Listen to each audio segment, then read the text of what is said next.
Okay, hello everybody. This is the second part. Okay, we're going to do a listening activity and some vocabulary that may be useful for you. Okay, so in this case, the lesson, the video is called "Consider Reasons for Charitable Giving."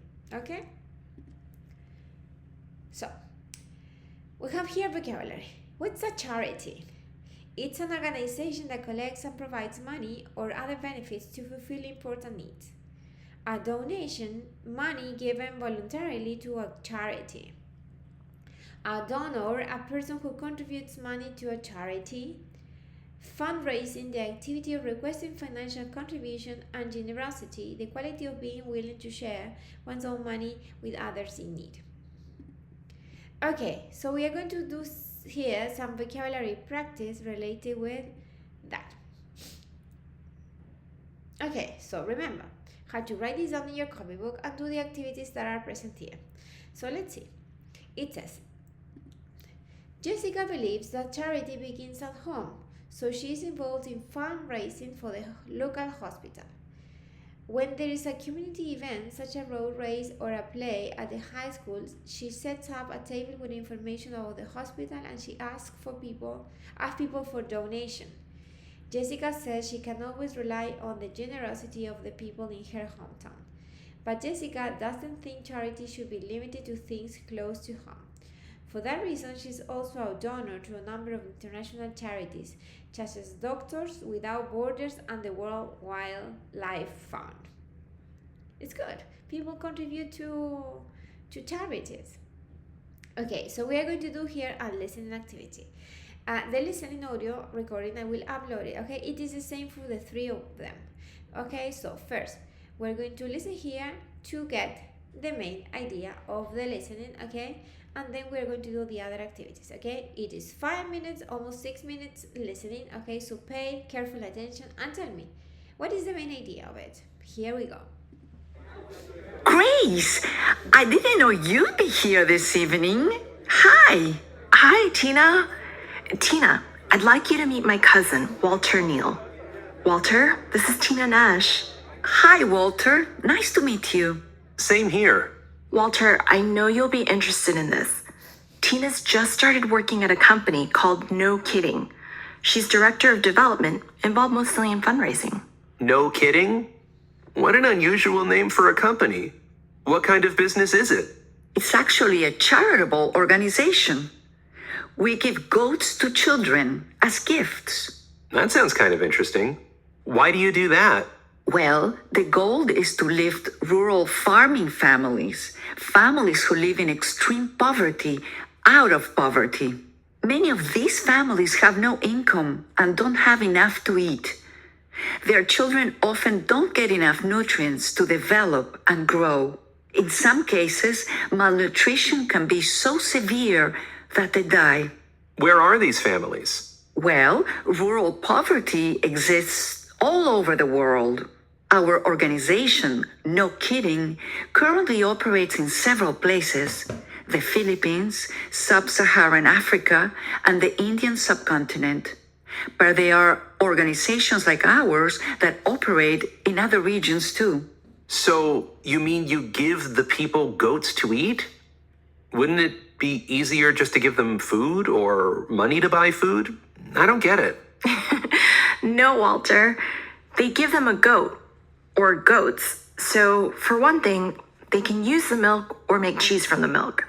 Since lots of rural poor suffer from malnutrition, that milk can really help. Okay, but isn't the goat just one more mouth to feed?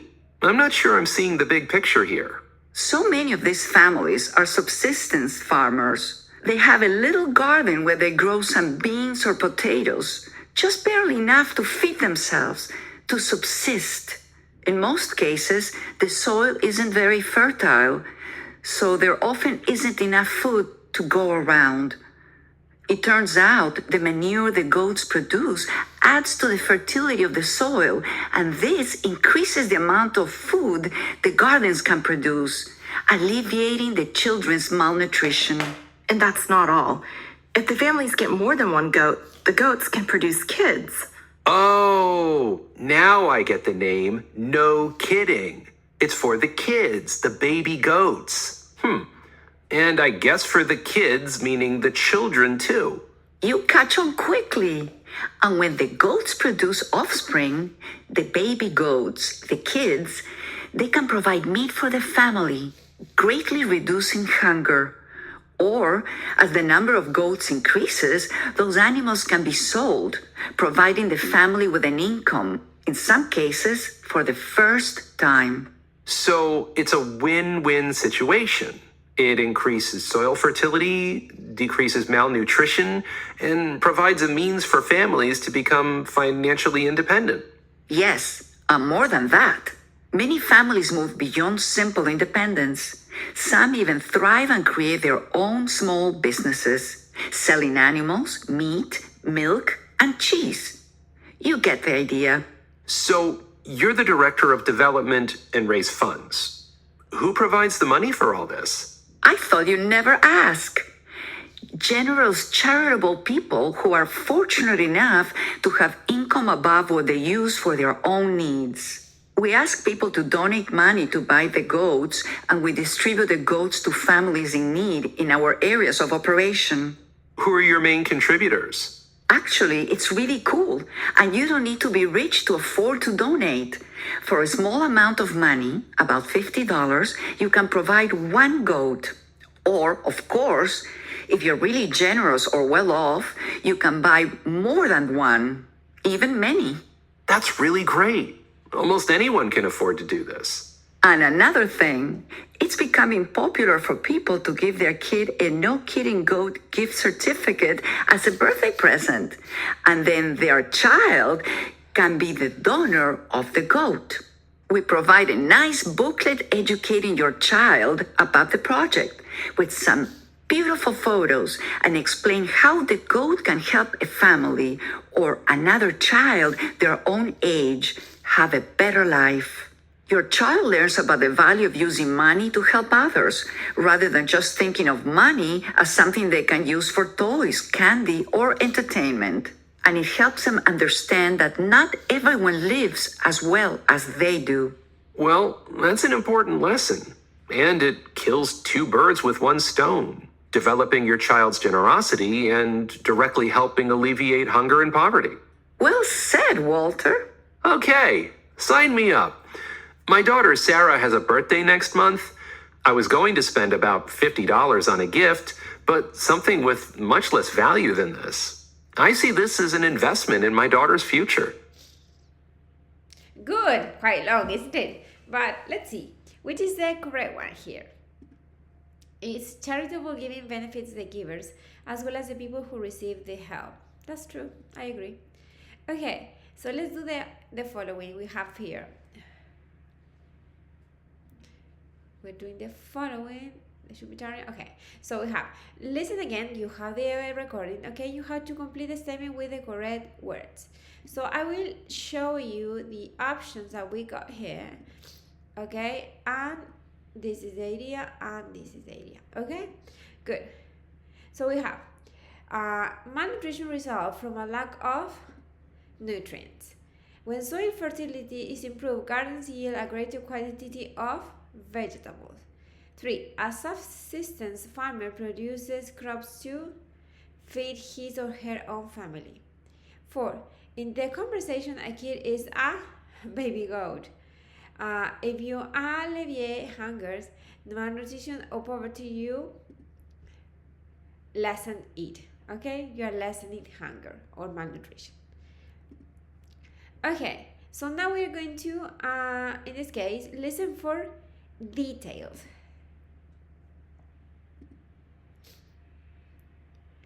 Okay, so here we have to do the following. How to discuss or think, in this case, and answer the questions based on the conversations. And here we have some sample answers. Okay, what are two benefits of owning one goat? First, the goat provides milk, and in manure the goat produces add to the fertility of the soil, which increases the amount of food a garden can produce. 2.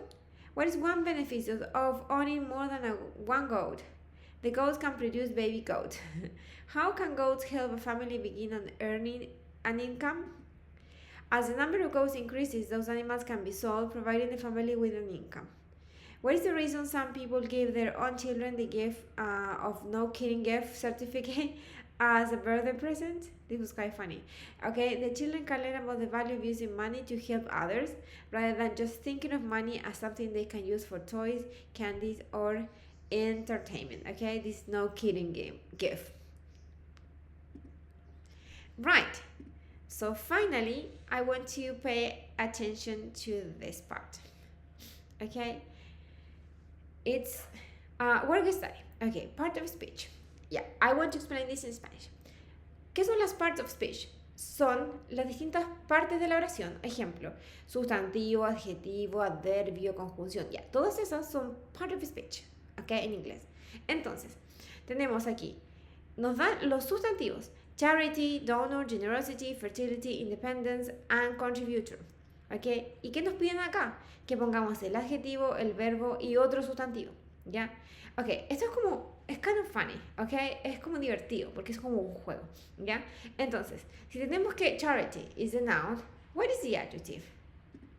Charitable. ¿Ok? Somebody can be charitable. We have the donor, que es el que dona, ¿ok? ¿Cuál es el verbo?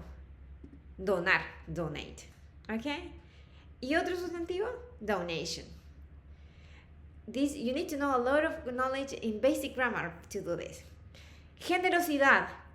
¿Cuál es el adjetivo? Generoso, generous. Fertilidad. ¿Cuál es el adjetivo? Fértil, fertile. Y fertilizar, fertilize, ¿ok? Independence, ¿cuál es el adjetivo? Independiente, independent. Contributor, ¿cuál es el verbo? Contribute. You see?